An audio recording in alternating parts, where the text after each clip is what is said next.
Am I the a-hole for refusing to help my siblings with our mother's funeral plans and for telling them I do not want to be named in her obituary? My mother died 2 days ago. My siblings were all with her when she died. I was not. She was a bully to me and hated my guts for as long as I can remember. Not sure if it was the fact that I was the kid who looked so much like Dad, the fact she was young when she got pregnant with me and resented me for it, or whether I was just unlucky. But she gave me a horrific childhood. And my dad died when we were all young, so I was left to watch her dote on my siblings and treat me like trash. I got to hear all the time that I ruined her life, that she wished she had aborted me, that she dreamed of me dying and getting the relief knowing she'd never have to see me again. I ended up staying with friends from the age of 15, and I hadn't seen her since my 20th birthday, when she showed up with my siblings and told me she wanted to puke just looking at me. I never told her I was gay, never introduced her to my partner or my children. When my siblings called to tell me she was dying, I was so happy. Knowing she's gone, knowing that the woman who hated me for reasons out of my control, who made sure I know how much she never wanted me, filled me with such a feeling of relief. But of course, my siblings are heartbroken. They wanted me to be involved. I told them no way, no how. I said she was a great mother to them and that was fine. But she was evil to me. She was evil and made my childhood hell. And I was not a grieving child and was not spending a single second giving her a nice send-off or spending a single cent on it either. They got mad. Told me it should be split between all of us. They had already planned her obituary and told me how bad I would look if I don't help plan or don't show up. So, I told them to get my name off the obituary because the woman they described was not my mother. We argued. They told me I was behaving just as badly as her by taking it out on them, when they did nothing wrong. I told them I just wanted them to leave me out of it. I told them to pretend we're half-siblings, and I have a different mother out there if it helps. They told me I could at least do it for them, and to think about how hard this has been for them. The fighting just keeps on going and it actually delayed the funeral planning since they spent more time trying to convince me than doing any planning. They keep asking for my opinion, etc., trying to draw me in, then get mad and tell me I am treating them badly. Am I the a-hole? Not the a-hole. Your siblings can't force you to be involved. Your experience of her as your mother is clearly very different to theirs. Stand firm. And tell them again that you are not interested. You will not be going and you will not be contributing financially. Tell them you are not going to be discussing this subject again. Or you could agree to be in the obituary, so long as the whole thing begins with the line, "Ding dong, the witch is dead." That should make them back off. Not the a-hole. I suspect that they really want to split the cost of the funeral and this is why they are pressuring you. Not the a-hole. That said, you may want to be slightly involved for the sake of your relationship with your siblings. As you suggested, you can think of them as half-siblings with a different mom. If your half-siblings just lost their mom, how would you react? Would you be consoling? Would you consider chipping in if they were short on money? Would you want to be around for those half-siblings even though they're grieving a stranger to you? If the answer is yes, then consider helping out. If the answer is no, then stay firm. I would, assuming the person wasn't evil to me, but I hate the idea of helping give her a nice send-off. That's where the issue is. I'd love to just leave her to rot and end up forgotten. Next story. Am I the a-hole for stealing my sister's baby? My 29 little sister, female 21, we'll call her Jane, has a 14-month-old baby girl we'll call Sarah, whom I have had custody of since late June of 2022. Jane was divorcing her husband, jobless and homeless. I offered to take temporary guardianship of Sarah so she would be safe and cared for while Jane got her life together. At first, she turned me down. However, after Sarah was dropped off to our mom's house in dirty clothes and an old diaper by a stranger, while she was supposed to be under the care of her father, Jane agreed to give her to me and my wife. Now, we made clear that it would be temporary, and that Jane would still have full access and could get Sarah back whenever she felt ready. However, during the last 6 months, Jane has completely disappeared from Sarah's life. She doesn't ask about her. She doesn't make any effort to visit her. She doesn't ask us to bring her to visit. She has gotten a job and an unsafe place to stay, yet hasn't offered to take any financial responsibility, not even in the form of buying her gifts. She doesn't call to talk to her or see her. I spoke to Jane recently about all this, and her defense is that it's too emotionally hurtful to see Sarah, because of how much it hurts and how much she misses her. Her other excuse is that she doesn't have a car or enough money to afford Ubers or diapers. I told her how absolutely ridiculous all that is. You don't need a car or money to call or text. We have always made clear we'd be willing to bring Sarah to her, and she spends a wasteful amount of money on food and vapes. Even after speaking to her about the things she should or could be doing, she still has made no changes. Because of this, my wife and I have decided to look into our legal options for adoption. Sarah has legally been abandoned, and we only need to keep her a little longer before the courts would allow termination of Jane and her husband's rights, as husband is even more missing in action than Jane is. Jane is livid about this, and is threatening all kinds of things, but has done nothing. Important information. After I offered originally, and before we actually got physical custody of Sarah, my wife and I attempted IVF and failed. We haven't told anyone about this, even family. However, I told Jane about this on day one, just so that there would be full honesty and so that none of this would seem sneaky if it were to come out later. Jane is bringing this up in a very hurtful way during all this, saying that I'm trying to steal her baby, since we can't have one of our own though we have one adopted son already. And this is very far from the truth. We are genuinely worried about the safety and well-being of Sarah if she were to go back to Jane, and the fact that Jane has essentially ghosted her baby. We feel we have every right to pursue permanent guardianship and adoption. So, am I the a-hole? Edit, as several people have asked, why don't I take in my sister too? I don't have space or money for an adult. Sarah has a bed in our room, and we spend about $700 a month on her.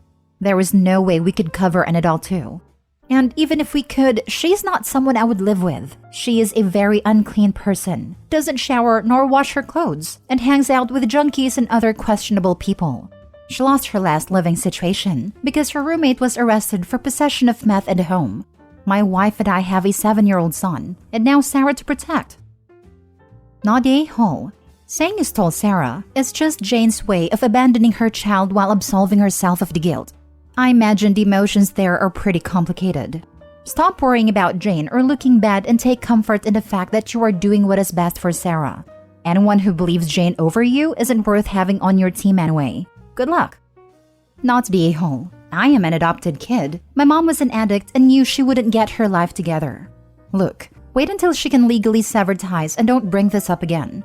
Keep track of every time you reach out asking for assistance or offer to take the little baby to Sarah to her mother, and she refuses or misses an appointment. In California, it's 15 months to sever ties. Do not leave her unsupervised. Once you hit your state's threshold, lawyer up and make your case. If legally you have already temporary custody, a good portion of the battle is won. It's better to maintain the status quo and peacefully win the war than preempt an uphill battle in the family court. Bide your time, make your case open and close, and then formally adopt your daughter. I wish you all the best. Thank you. This is exactly the plan. Where does the rest of your family stand on this issue? Will they support you in this process? My mom is on the fence, but all my siblings are on my side. If your mother ever gives you pushback, you should remind her how Sarah was delivered back into her life, in dirty clothes and an old diaper. Next story. Am I the a-hole for not including my grandchildren's stepmother, step and half siblings in a family book? My youngest daughter died 9 years ago. She left behind a husband, Joe, and 3 children. My granddaughter is now 17 and my grandsons are now 16 and 15. Joe has since remarried to a lovely woman, Marie. Marie has a son and a daughter from a previous marriage, and she and Joe had a 5-year-old together.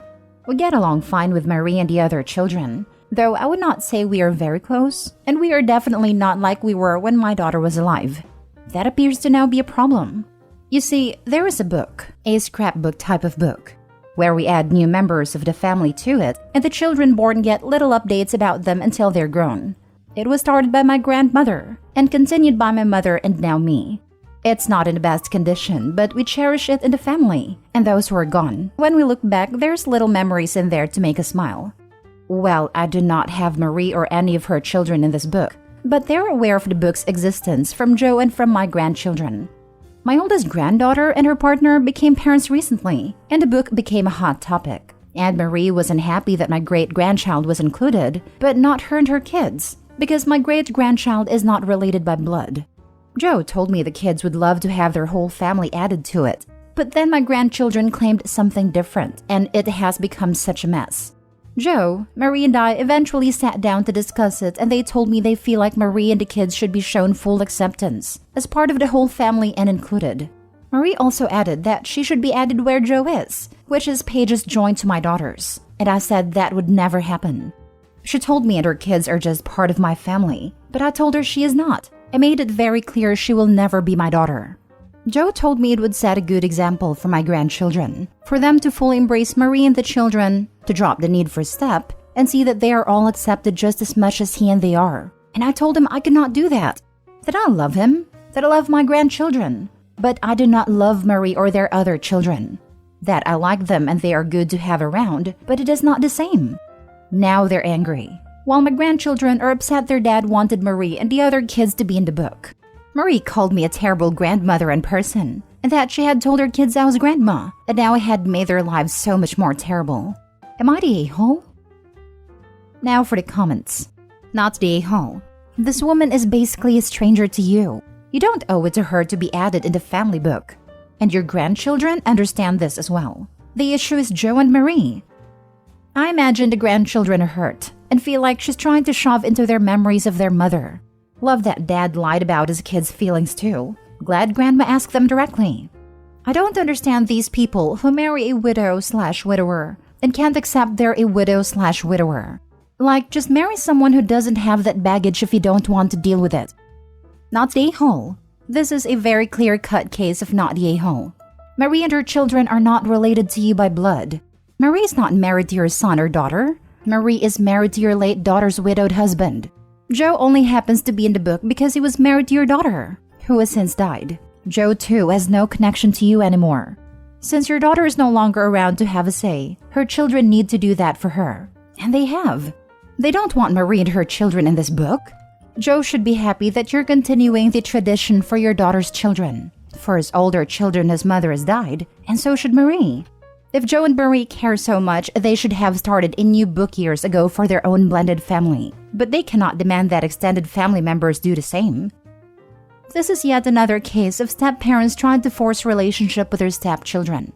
And in this case, she's trying to replace the dead wife/mother. I don't understand why people can't understand that step-parent is an important relationship that can exist separately from children's love for their biological parents. Last story. Am I the a-hole for telling my adult sister that our family isn't cursed because our parents got divorced? My 37 female sister Jan, 41, can't get over our parents' divorce. Our parents have been divorced for over 20 years. Growing up, it was evident from a young age that their marriage was messed up. Dad even cheated a lot and never tried to hide it. When I was 6 and Jan was 9, Dad got Mom a dozen roses. Using context clues from things I remember at a time and confirmation from family, he was trying to apologize for an affair that got out of hand, which led to a huge fight. A few years later, Jan saw something romantic/cutesy on TV and asked why he never got Mom flowers. Dad said, "Roses are cursed and make your mom mad at me." Jan periodically brings up the "roses are cursed" BS every few years. I can't keep track of what upsets Jan. She also thinks dates that end in a 1 or 2 are cursed, blue trucks on the highway are cursed, types of food, and a bunch of other stuff nobody should be expected to remember. It was my mother's birthday this weekend, and her boyfriend hosted brunch. I wasn't thinking and got Mom an arrangement that included roses. Mom loved it and put it in the kitchen. Jan showed up later with her family, all smiles, until about an hour later when she went into the kitchen, let out a blood-curdling wail, and started crying that roses were cursed and made Mommy divorce Daddy. She then ranted that I cursed the family by bringing roses into the house on Mom's birthday. I snapped and said Mom and Dad got divorced because Dad was banging his way through our whole zip code in the 90s. Flowers aren't cursed. We are not cursed. That Dad made bad choices.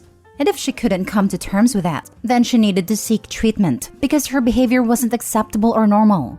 She looked at me like I had interrupted her Oscar speech. She and her husband then left and we tried to salvage the day. Mom's boyfriend thanked me, but Mom and our aunt say I'm the a-hole and that Jan is sensitive and delicate and I should have known better than to bring flowers. My husband doesn't care. He just won't go to family functions with Jan there now. Not the a-hole. Your sister clearly has a lot of unprocessed trauma from the divorce.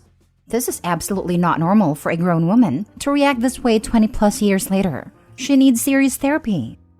I work with one of her former coworkers, and apparently she flipped out similarly when a colleague of hers was sent roses from her husband, which led to her being fired. This happened about 7 or 8 years ago. She was around 17 when your parents divorced? She sounds like a flipping toddler. This weird superstition is adversely affecting her family and career. You are totally right. She needs help. And what the heck does she think roses are going to do? Your parents are already divorced. Roses aren't going to make them get a second one. Not the a-hole. I was about 17. She was 21, I think. Definitely not the a-hole. Your sister is unhinged. She definitely needs therapy. She's in denial. And I think about your father and why they divorced. And it's made her the way she is. So when this outburst happened, it's almost like she was in a dissociated state and was speaking as if she was a child again. I think that's giving her a little too much leeway. She 100% knows what she's doing. Not the a-hole, but you and her didn't live the same past. This was a really tough one for me to learn, that my trauma from our childhood isn't the same as my brother's and sister's trauma, even if we lived through the same event. It seems like these curses are a way for her to control things that can be controlled and are overwhelming for her. I get it seems like she's victimizing herself, but maybe she doesn't have the same emotional strength, mental skills, or tools that you do. It's okay you snapped. Family is super frustrating, but try to remember something that scares you doesn't scare someone else. Something that makes you laugh doesn't make someone else laugh. Trauma and memories are the same way. I get that, but after a certain amount of time, 20 years perhaps, we don't have to continue to be held hostage by someone else's traumatic outbursts.